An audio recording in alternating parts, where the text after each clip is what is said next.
Salvete discipuli, this is help for your Latin studies, Henle first year Latin, exercise 59. And in this exercise, or leading up to this exercise, we've added just a few vocabulary words, a noun, a couple verbs. Mundus mundi, meaning world. And notice that has us and e ending. That genitive singular ending e places it in the second declension. So when you see that word in your sentences, you'll want to check the endings for translation against second declension and masculine, because that nominative singular is us.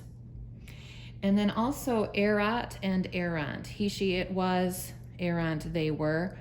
Note here it says erat and errant, like est and sunt, sometimes mean there was and there were. So we had already learned est and sunt meaning it are in the present tense, so they can also be translated there are or there is.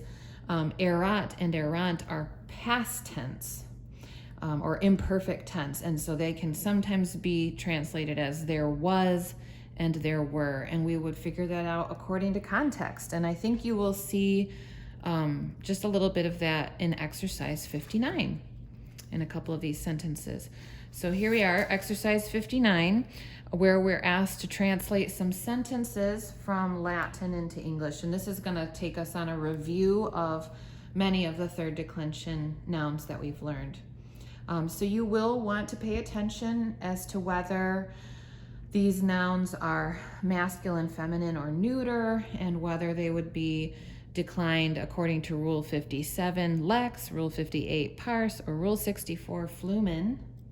And just be aware of the rules and the exceptions, and it'll just require a little bit of extra focus as we work through these sentences. So let's go ahead and start with one. Number one says, estis lux mundi.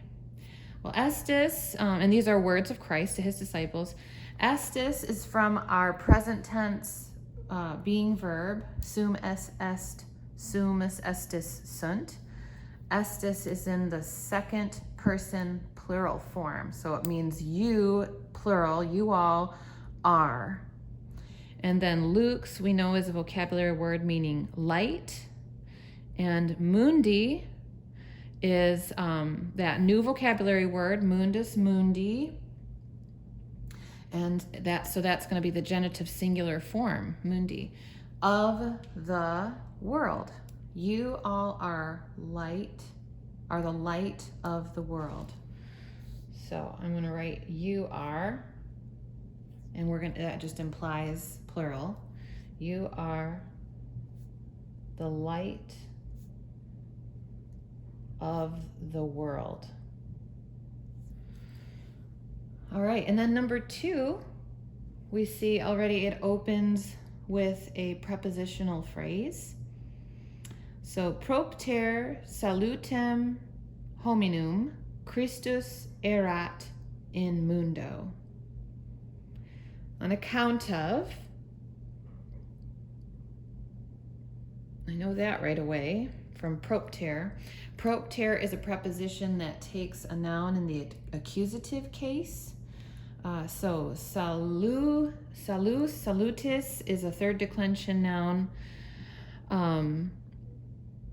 And that is going to be translated according to lex. So that em ending is an accusative singular. So on account of, and it means salvation. On account of salvation,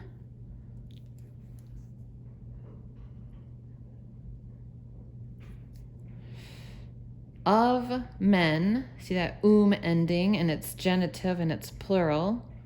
So of men, on account of, and I should probably write here on account of the salvation of men, comma, there's our prepositional opener. Christus erat in mundo. Here's our subject, Christ. And then erat is our verb, and it's in the past or imperfect tense, meaning was, he was. Christ was in the world. Mundo. Again, that's a second declension masculine noun. So let me just back up and verify. Masculine nouns of the second declension. Mundo, ablative, singular, and this preposition in does take the ablative case, so that works. So Christ was in the world.